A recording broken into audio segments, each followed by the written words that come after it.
Welcome to Industry Ignited, the show where we spotlight leaders and innovators who have shaped the past, present, and future of industry. I'm your host, Dr. Leeanne Aguilar. Today's guest is Michael Choate, president of Solutions Press and author of the new book, Silicon Trenches. With decades of experience in product development, technical support, and leadership, Mike has a proven track record of solving tough problems in the pre-AI computing age, and now he's turning his expertise into publishing and futuristic AI robot fiction. Mike, welcome to the show. Hi, thank you. I'm glad to have you. Mike, you've had experience on both sides of the help desk. What advice would you give to professionals, both those seeking help and those providing it, to improve effectiveness? A good question. I worked as a knowledge expert on a help desk for a microcomputer manufacturer before the age of automatic call answering systems. Later, I managed tech support and internal systems engineering teams. Customers or our field service team could call the phone support help desk direct number and speak with an expert. Everyone called us the customer hotline. Experts answered the phone by pressing **3 on our personal landline phone keypad, which transferred the incoming call to our personal desk phone. Each expert analyzed the trouble, recommended resolution steps, and followed up to ensure the problem was resolved. If it wasn't, we automatically escalated the call and provided feedback to management and, if necessary, to our design team to prevent problems from happening on the next revision of the product. Today, most call centers use voice recognition to validate the caller's account and reason for calling before routing them to a support agent. Often, callers are instructed via an automated system to try resetting their equipment first. While this approach increases efficiency, it can also be frustrating for customers, especially if their needs don't fit neatly within predefined options. And that's why I call these no-help desks. First, we need to review how call centers operate. Primary goal: call centers aim to resolve calls quickly and justify their operational cost. High personnel turnover and training expenses contribute to this focus. Scripted support: to reduce training costs and minimize errors, support agents follow prepared scripts or call flowcharts. These scripts require callers to answer a series of questions. Agents use responses to match answers with the script and suggest solutions or the next steps. Caller challenges: most callers haven't gathered all the information that the script expects, leading to delays and repeat calls. Many give up out of frustration if their issue isn't resolved promptly. Feedback gap: there is little incentive for callers to provide feedback, positive or negative, after a support interaction, which makes it harder to improve service quality. Inconsistent support: callers who phone back might speak to a different agent, which can lead to repeated explanations and lost context. Script limitations: scripts often can't handle exceptions and may force agents to provide some sort of generic or mismatched solution, potentially leading to poor outcomes. Agents are typically measured by how many tickets they close, not necessarily by the quality of the resolution. Right. These issues can result in a cycle of unresolved problems and negative online reviews. Despite all these challenges, modern call center technology offers several benefits. AI-powered systems can verify accounts quickly and reduce wait times. Some call centers will provide personalized support through chatbots or proactive outreach, enhancing the customer experience, and options such as live chat or callback requests are becoming more common, which I really like. And to improve both customer and agent experience, I recommend the following. Call centers should regularly review unresolved tickets and escalate cases to identify gaps in their scripts and update them based on real-world feedback and recurring issues. Agents should be empowered and incentivized to help customers fully resolve their issues, not just close quickly. When a script does not address a problem, agents should escalate calls to a higher level expert and manager. Call centers might consider additional support options such as scheduled callbacks or live chat for complex concerns. That actually happened to me yesterday for Really? an airline flight I had to change. Script creators should incorporate feedback from both call escalation and customer reviews to continually improve the support process. And for people seeking help calling the help desk, I recommend these following tips.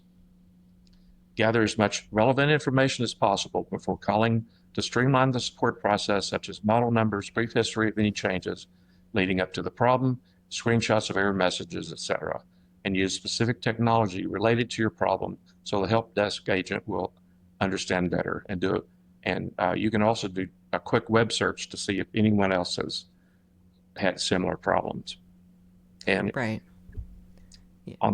as a last resort, don't hesitate to use the magic words. Escalate my trouble ticket to the level 3 tech support or a manager. Lastly, using AI recognition has limitations, such as not understanding every way people describe their issues. So just press 0 and reach a live agent directly, and you'll get the support you need more efficiently. Yeah, those are great tips. It can get very frustrating when you have an issue. I've experienced this many times where I just want to talk to somebody live, right? So yeah, typically that 0 will get you there. But it can be frustrating trying to get to the right person who can help you, going through the AI system and then being redirected several times to finally get to the right party. So those are good tips. Can you share an example of a support call where you experienced poor quality support and how it was resolved eventually?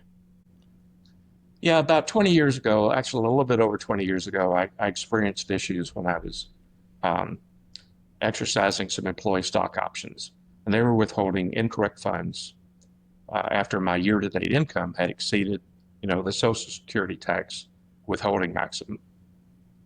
I called my financial institution, and the support agent looked at my account and said there were no issues found with the transactions and suggested I contact my employer payroll department. The payroll department also said there was no issues, and this went on for a couple of years. Years. Wow. Finally, I remembered, yeah, it went on for at least 2 years. Finally, I remembered how some of my customers on the help desk reacted to a no help situation, and so I called again, but this time I told the agent that I had called numerous times before over a 2 year period, and this time I had proof that their accounting system had a design flaw, and I was not going to go away until I could talk to a knowledge expert on these transactions. I was transferred to a knowledgeable employee named Eric, and I explained the issue, and he listened. And I showed him the proof that I had, and he looked at my account and he put me on hold. About 15 minutes later, he came back on and said, I was right. Over $2,000 had been withheld incorrectly for the stock exercise transactions for Social Security tax withholding, and he credited my account for the missing money plus interest. And I asked for and received a written formal letter explaining the issue that they found and the fix. And then later, I exercised more stock options and confirmed that the issue was fixed. And a copy of the letter was included in my book. Yeah. Wow. Yeah. Just knowing who to talk to, asking for the right person, I think is Yeah. essential. And I mean, that's a huge outcome, right? I mean, yeah, a lot of money was at stake. And if you're not your own advocate, I think at times, and asking to speak to the right person, pushing the issue, you'll just be rerouted to people who can't help, who don't have the power or the knowledge to resolve those issues, and it can get Yeah, it very was like an frustrating. exception to the script. They didn't expect this kind of problem to ever happen. Right, right. Yeah, and I think, it's probably the 80-20 rule where 80% of the time the script works just great and people, get their problems resolved accordingly. But there's that 20% of the time where someone else needs to step in, where the issue is above the level or, of the basic customer service scripts that are provided. And that's where it gets frustrating. Yeah. And so over the years, what were some of the innovative processes you employed to improve how you and your team handled trouble calls from customers? Yeah, so one of the frustrating things on the help desk is sometimes I would have to put the customer on hold and go look up something like, a part number or some details about the product. And whenever there was situations where I would have the same kind of question asked over and over, by customers, I found it easier to memorize the information, to memorize like part numbers, like 14-digit part numbers, and other important technical details about the design. And I realized after doing some research that the human brain memory cells function as a rapid associative pattern matching or image storage and recall system.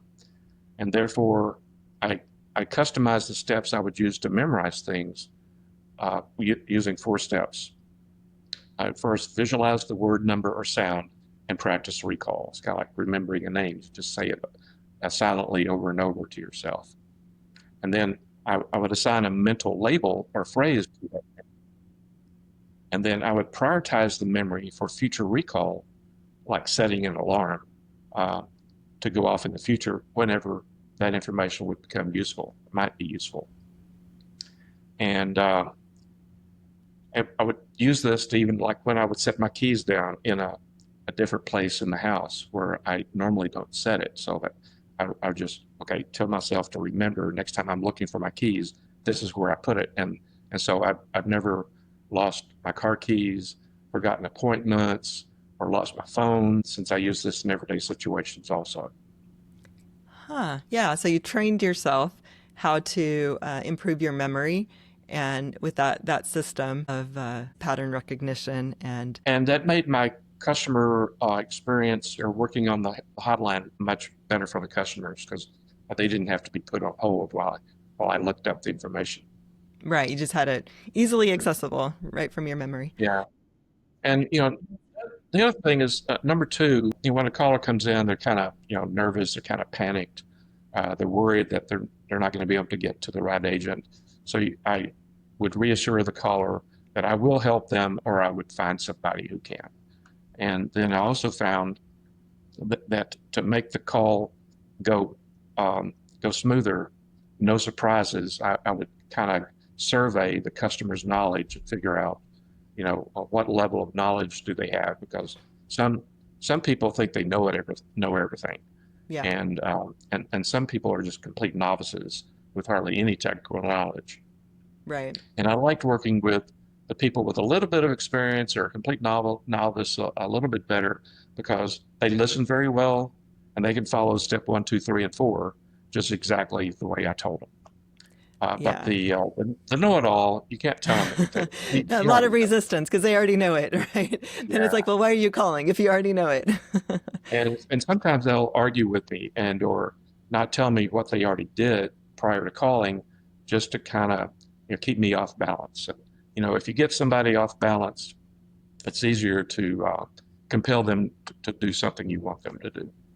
Yeah, right. So curious, uh, did you also train your teams this memory or the memory technique that you described earlier? I try to. Everybody's different. Everybody has a slightly different, way of memorizing, and if they're already used to knowing, how to go look up the information, because many times the calls are all almost every call is different, but sometimes they're the same. Unless there was a really good incentive for them to memorize, it was hard to get them to do that. But I have um, um, encouraged them to try memorizing, but not everybody has that skill. Right. Okay. Now, I know you've worked deeply in hardware and semiconductor environments. What are some of the challenges modern manufacturers face today concerning quality and reliability?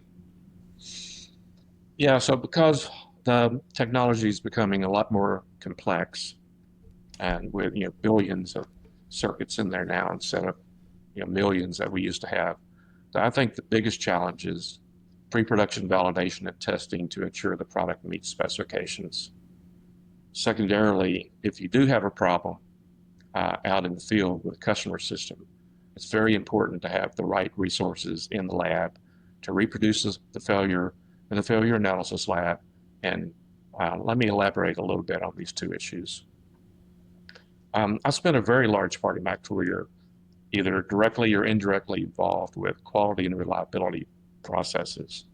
At the system level, this includes everything from software to every single component that's supported by the system in every supported configuration. The reliability of the entire system is really only as strong as the weakest part or weakest component in the system, including attached peripherals. So I want to describe what you would think might be a simple real-life quality issue and the proper way to handle it that can be applied to even more complex systems. Once we sold and supported a high-speed 600 line per minute line printer. It was huge on our server system. It would support, the extra wide multi-part striped zebra paper, if you remember that from Yes. the old days. Mm-hmm. And I was the designated support engineer for that printer. The printer was manufactured by a third party, and they would install a custom cabinet with our company name and brand on it, and they were required to notify us of all changes to the product regardless of the reason. And any change that affected form, fit, or function, and let me repeat that, form, fit, or function had to be tested and approved before we would start shipping it. One day I received a minor cost reduction notice on one of the components. Due to a lack of testing of this component in a real-life production situation, since it wasn't a form, fit, or function type of change, the cost reduction caused improper printing under certain operating conditions in a customer system. I diagnosed the problem and worked with a third party to modify the component, and it took 3 redesigns to get it right. I ordered the factory to stop shipment of the printers in stock until the printers were fixed. I had to track all the printers ever shipped and replace all of the out-of-spec parts in the field under warranty. Wow. And how many printers was that? I don't remember. It wasn't a lot. We caught it pretty early. Oh, good. Okay. Um, Yeah. this component was a precision machined metal part and was one of the functional parameters. One of the functional parameters on this machined part was never documented in the Mm. written design specifications. I think the original mechanical designers just knew how they wanted it to work, and it was a Right. non-standard proprietary parameter unique to this product, so it was never added to the design specs. So the takeaway on this is that manufacturers need to review all the summary or the supplier change lists, and even products that are made by different departments within the same company. Product acceptance after implementing any change must include real-world quality and performance and stress testing. And in my experience, most companies never budget or fund the resources to ensure all these changes do not degrade form, fit, or function, because customers expect a certain level of quality in the product they buy, especially if the product is key to their business or income stream. Oh, And absolutely. Yeah. if something goes wrong, they need an expert to take ownership. Yeah. Right. And does having like an ISO 9001 certification guarantee that products will never ship with defects? I wish it was that simple. ISO 9001 certification is voluntary. It guarantees a company documents that that they have a process of data collection, failure analysis, tracking customer complaints, and they can demonstrate measurable results from these processes. It doesn't tell a company how to detect and prevent all types of defects, especially hidden ones. It also does not guarantee that the designers documented all of the parameter tolerances that must be checked in the line printer case. I'll tell you a little story. I was once sent overseas to fix a server system that was rebooting itself for an unknown reason. It was configured with the highest number of memory and expansion cards that our system supported. It's like fully loaded. The 5-volt power supply was a modular design, and each one could supply up to 100 watts, but this system needed 4 of them. The 5-volt output had a factory tolerance of plus or minus 2%. But if one power supply had an unbalanced current load while the system was running the most stressful workloads, safety circuits would detect excessive current, causing the system reset to prevent damage to the power supply. When the system reset itself, I could read the overcurrent status register and confirm my suspicion. And so I fabricated a non-conductive tool on the spot to readjust the power supply regulators while they were running, which is very dangerous because there's I a can lot of imagine. Yeah, a lot of current going through. current Yes. going. I mean, in the Yeah. factory, they have a fixture. They individually test each power supply. But when they're all plugged into the system and one is supplying way too much current, it needed all of the power supplies to be more closely tuned to the same voltage to prevent overcurrent. So I readjusted them to a 1% tolerance and the problem went away. And then I submitted a formal engineering change, ECO, request back to the final test procedure and got the tolerances changed to 1%. And it was implemented immediately and we never had the problem again. Yeah. And the factory didn't have the ISO 9001 certification yet. It was pending. Okay. And is that something they went then and integrated into their SOPs when it came to Yes. manufacturing? Yeah. Yeah. So other than instances that come up like that, what are some examples of manufacturing defects that may be caused by Mother Nature that no one could have predicted? Yeah, that's hard. I mean, they don't teach this kind of stuff at school, right? I mean, you're a professor, so Right. Yeah. And I mean, here in Texas, these things have happened. Like, look at our grid, what happened a couple of years ago when we had a huge freeze. And, yeah, our whole power, grid was disrupted. So these things happen, and Mother Nature often is the culprit. So what happens then? yeah. So I listed 9 examples of this in my book. In chapter 6, there's a chapter called "Who's the Boss," and I was making a point that Mother Nature is the boss because this stuff is not taught in engineering classrooms. And I'll give you 2 specific manufacturing examples where Mother Nature caused havoc. So one time we had a clean room and randomly the yields mysteriously dropped. I collected the failure data and after ruling everything else out, I had an instinctive gut feeling to check for correlation to the weather. Hmm. Lo and behold, the drop in yield was directly correlated to rainstorms. When the ground was very wet or saturated, low frequency vibrations from the nearby roadway and maybe even thunder coupled into the bedrock and shook an isolated table that was fixed down to bedrock that was used for precision electrical calibration in manufacturing. I borrowed a precision vibration analyzer and proved that the table was occasionally vibrating beyond tolerances. And there were large potholes in a nearby roadway, and sometimes when the ground was wet and big heavy trucks went by at high speed, they vibrated the ground so hard the table shook. It only happened when the ground was wet because they could conduct vibration easier. Mm-hmm. The vibration was so small that workers didn't notice.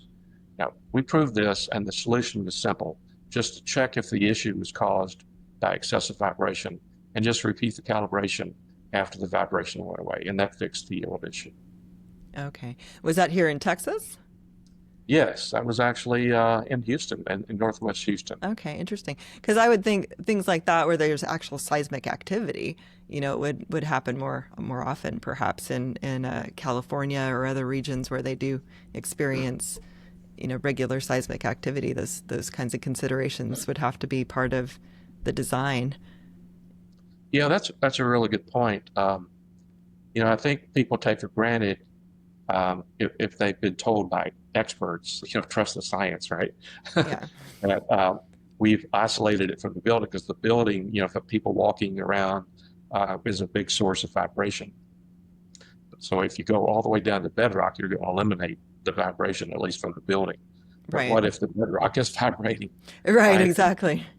And when you're dealing with precision calibrations like these, it's so important to have as little vibration as possible because there's zero tolerance in some of these measurements. Mm-hmm.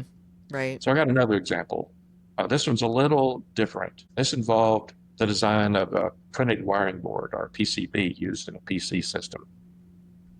And we had a customer that was qualifying one of our new parts, one of our new CPUs.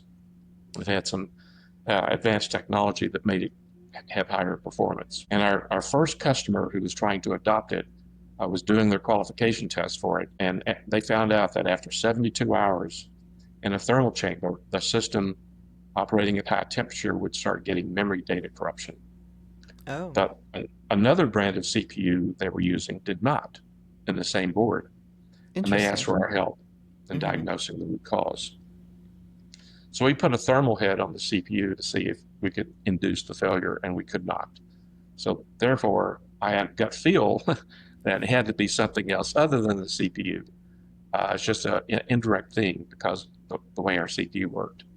And I suspected the root cause was either in the Northbridge chip that sat between the CPU and the memory, or it was in the printed wiring board. So our partner insisted that we send an expert anyway before we figured it out to help them resolve the problem. And their headquarters was in the USA, but their design, manufacturing, and testing center was over in Taiwan. So I sent one of my junior engineers named Juan, and I sent him on his way while I stayed and worked overnight, reproducing and analyzing the error. I fabricated my own little thermal chamber by using a 100-watt portable lamp from my home garage, and I was able to reproduce the problem.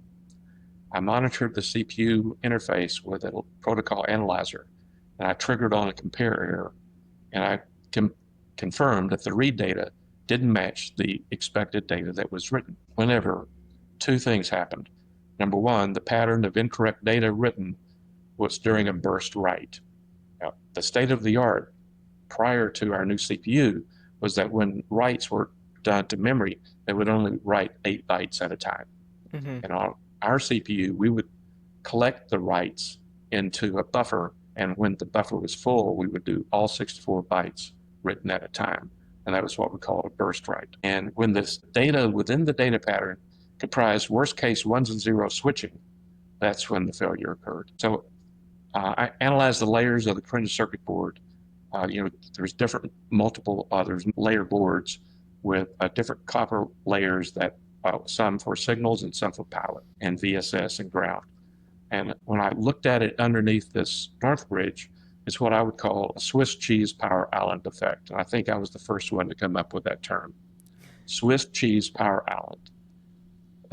And I think that the Swiss cheese power island starved the Northbridge for current. So Swiss cheese implying there were holes in it, there are gaps or holes?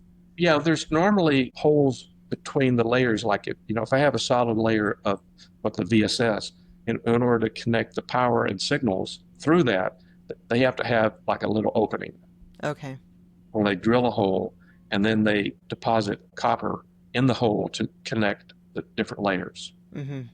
They call them through holes. So the keep out region was this gap or this spacing around the hole for tolerance to prevent shorting out. And when the holes were too numerous or too closely spaced together, it would actually restrict the current flowing, especially high-speed current. Is it high-speed switching current?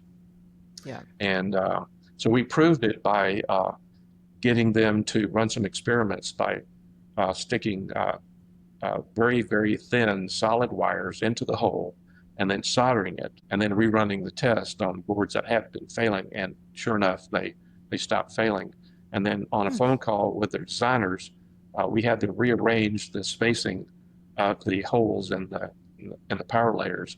And they built new boards. It took a few weeks for them to get the new boards and prove it, but that Right. fixed the problem. So did you fix or find the solution before Juan got to Taiwan? Well, I found what I suspected was a problem, but we had to discuss it with the designers there Yeah, and yeah. And they still talk to had to their test and manufacturer and yeah. talk to their manufacturer. It was very disruptive for them to make a change. I mean, this PC had been in production for a long time. I don't know how long, maybe a year or more. And Mm-hmm. when we got our new CPU came out, and it was faster and higher performance, and so gave them a big advantage, both on price and performance, to use our CPU instead of the other CPU. And because they were the first one out of the top 10 PC makers in the world to use our branded CPUs, they had a big competitive advantage in the marketplace. And that forced 8 of the other remaining 9 top 10 companies to start looking at our CPU, and they all eventually, you know, uh, started using our CPU, and we Yeah, got a adapted that. Oh, that's larger interesting. market share. Right. It was a big thing. Wow. Right. Yeah. But you brought up a good point of just like the troubleshooting process and being able to replicate an issue, being key to solving a problem and knowing how to identify what could be the source of the error with testing. That's a skill set that I think is it's vital, not only in this type of situation, but across the board. That's, I mean, as you were describing it, I was thinking of website development and solving coding issues as well. Clients will call and say, okay, we have this issue with the website, but unless you can reproduce it, you can't really get to the core of the matter and solve the problem. That was what I've been doing for, over 50 years, it seems like. Yeah, just problem solving. Yeah, just knowing what to look for. And I you brought up like intuition too, just knowing that okay, wait, something's not quite right, and it's maybe not the obvious thing, but it doesn't feel right, and just that gut feeling to dig a little deeper, or maybe look at something different, go in a different direction. I Yeah, think sometimes I'll just, get a voice in my head and say, try this. yeah, yeah. Sometimes it Trust works. that gut. Yeah. Now, you've hired and led many cross-functional engineering teams. What advice would you give to hiring managers and job seekers looking to succeed in advanced technology product development labs? Yeah, I had a great reputation for recruiting top talent, and other managers ask me for advice often. By default, resumes of job seekers are manually or automatically screened for specific applicant skill sets, education, or years of experience. However, in my failure analysis labs, which we called the debug lab, the unique debug work that we did was almost always unplanned work. So it was impossible to find somebody with this same experience. I was frustrated depending on HR staff to provide resumes of ideal candidates. Since nobody knew what a debug engineer job was, I upgraded the job titles and descriptions to system design engineer to attract mainstream candidates that were targeting our company anyway. Mm. If I described the daily work assignments as impossible problems to solve, nobody would want the job. But if I describe it as the opportunity to help engineer innovative solutions, that matches what most talented engineers desire to accomplish. They want their work to make a difference in the world and be appreciated for it. Even engineers have egos. Yeah, yeah. Well, right, wanting to make a contribution, wanting to do something important, and I mean, Right. yeah, that's a good point. I mean, how you describe the job, how you frame it, is gonna do wonders in attracting the right talent. When I had a job opening, I would spend hours reviewing candidate resumes myself and doing phone interviews. And some of my best hires were college interns and new grads. And my company would also send us to college campuses to talk to students and collect resumes for all types of openings all across the company. And I looked for four very specific things on resumes and phone screens. I look for a successful track record in academics, like getting awards for technical achievement, challenging prior work experience in academic research or innovative companies, ability to create or apply critical thinking skills to solve puzzles, and they were driven to learn how everything works, like a history of taking apart complex equipment, putting it back together again, and the ability to learn new advanced technology quickly and to think outside the box. Yeah. Now, when you were interviewing, would you have them do any kind of test as well, or show you hands on what they could do, or was it all just word of talking? Well, I would often have one of our systems on my desk, and I would, have them point out components that they understood how they worked. And then almost always I would give them a word puzzle or some sort of little puzzle to solve, like a riddle or something like that to solve, to test what their thinking skills are, see how they work through understanding a challenge that you had to think outside the box to solve.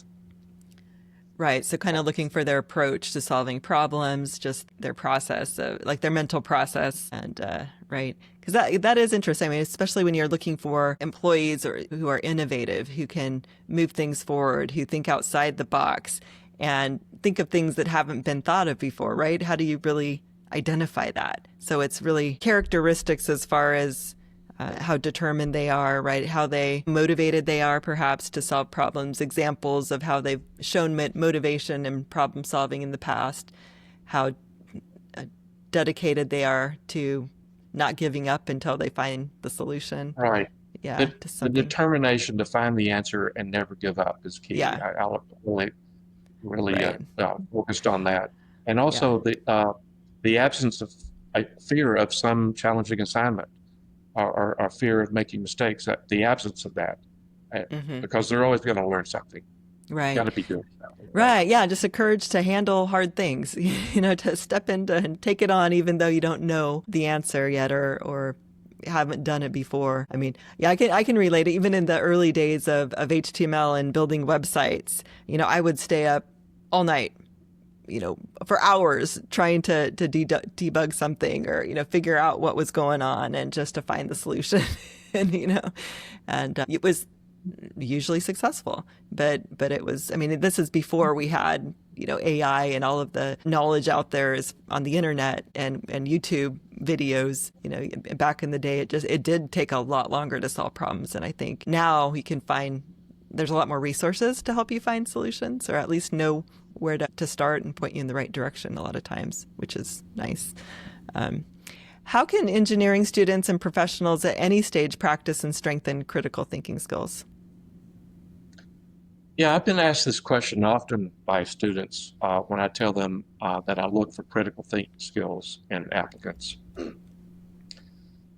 Previously, I thought some people were just born with it and others didn't, or I thought it might be a trait inspired by, some local cultures, because I noticed coworkers in other countries attempting to do the same kind of our work were struggling to figure out how to get started on something they had never seen before, and they could work best if they could just follow some written step-by-step instructions even though they seem to have a lot of experience in education.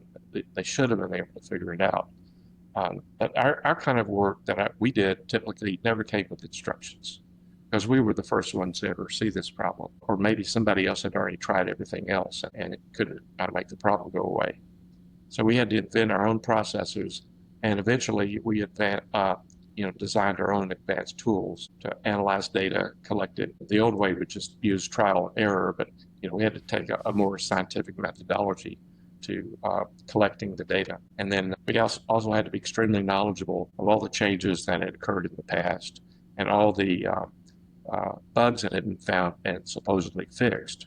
Because sometimes they put in a change, but they cause some other problem to show up. So you kind of have to understand what's happened in the past and what other bug fixes that have been applied. So then once you make a list of all possible causes and you systematically rule everything out, then the answer has to be something else, right?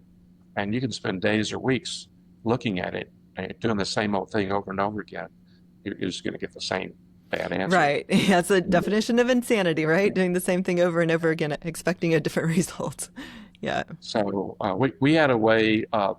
The way I did it was I used a passing case, collecting data and comparing it to a failing case, and I would look for the smallest deviation between a passing case and a failing case. And but back to the question about how someone can help practice or develop their own critical thinking abilities. As a youngster, I used to love solving problems in the Highlights magazine. I'm, telling my I age because remember it was those. Yeah. 60 years ago in doctor's office. Uh, so I used to enjoy finding hidden faces in the images and taking time to memory tests. And I could usually recall more items than other people, and it helps you practice pattern recognition. Hmm. Yeah, it's like puzzles, problems. I know the Rubik's cubes. Sometimes people would get really good at solving that. Uh, and what about like video games or things that kids do now? I mean, do you think that helps with critical thinking? In some cases, yeah, but I'm kind of biased towards um, violent video games now. If it's fun and creative, I love that idea for kids. But so many of the games nowadays, it may look innocent, but is actually kind of training someone to do some violence if something happens that you don't like. So Yeah. Right. So it depends on the type of video game. But yeah, there are resources like that are games that do really test your critical thinking by having you solve problems. You know, it's really fun. I don't know if you've ever tried one of the escape rooms these days. Those are actually mentally challenging and fun, and they actually can develop teamwork, collaboration as well. So I think yeah, things like that is, I was always the guy you wanted to be stuck in a elevator with because I would be so calm and take a calm approach to keeping everybody from panicking. right, right. Yeah. Now, you've mentored and developed talent throughout your career. What leadership qualities do you believe make the biggest difference in technical environments? Yeah, I'll describe a few unique but generic leadership qualities applicable to technical environments. Some I'm very proud of, others, regrettably, mistakes were made. Technology companies has, business up cycles and down cycles. In up cycles, there's sometimes a tremendous pressure from upper management to put in extra work on weekends and late nights, sometimes even overnight.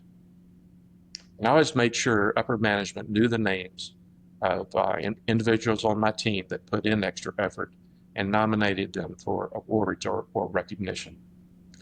Um, Loyal employees don't mind sacrificing some of their personal time occasionally, but a leader must recognize the risk of burnout when too many sacrifices have been requested.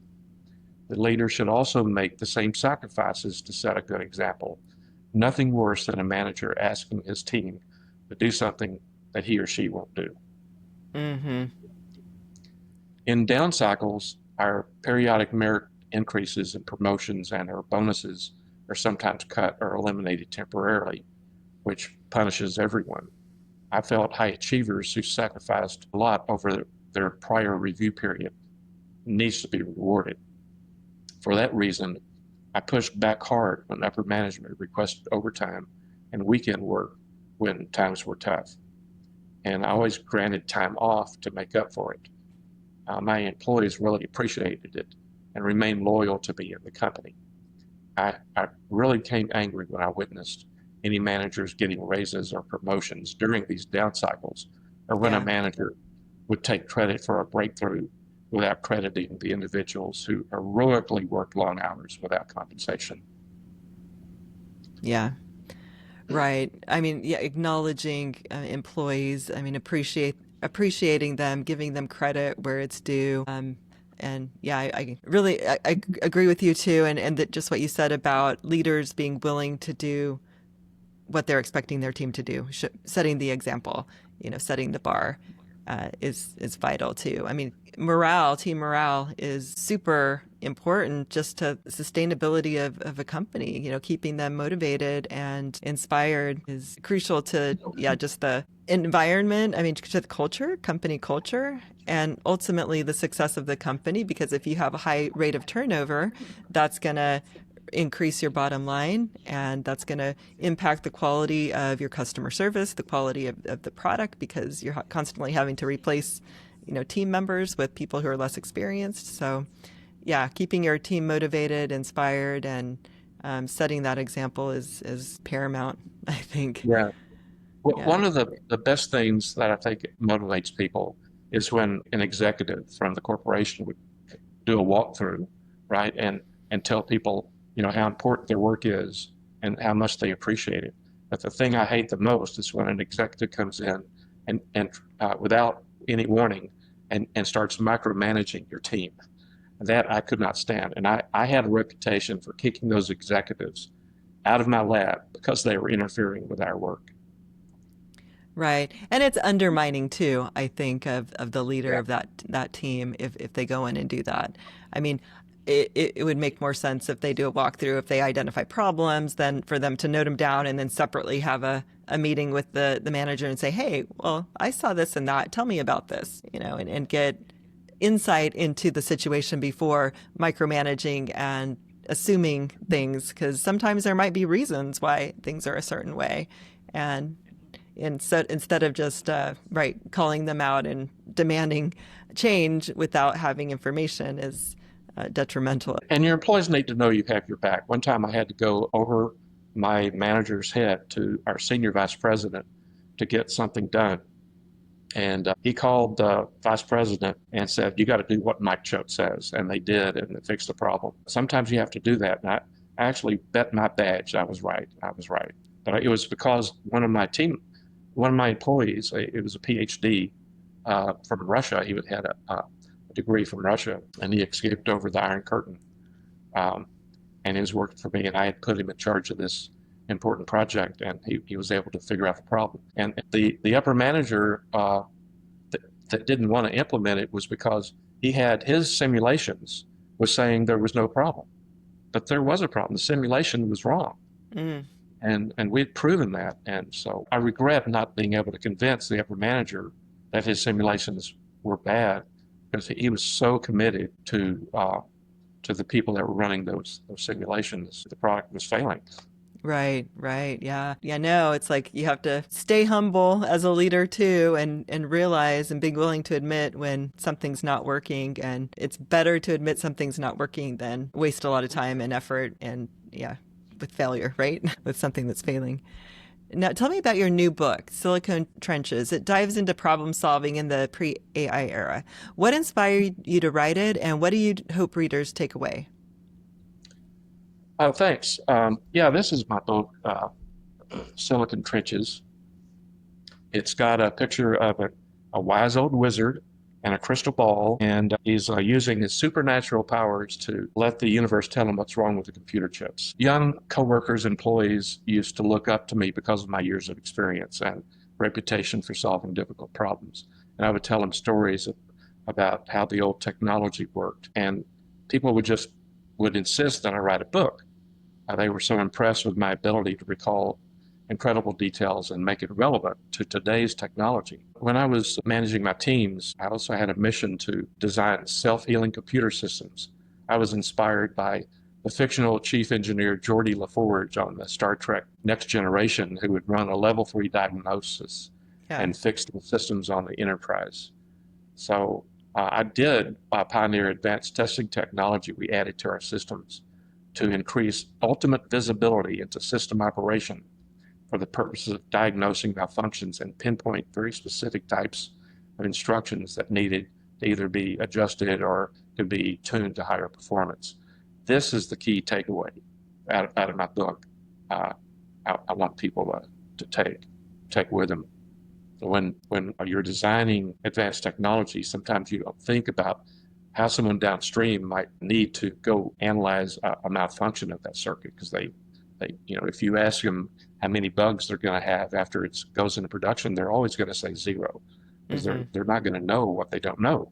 And the wizard thing comes up because people accused me of having supernatural powers to solve problems unbelievably fast.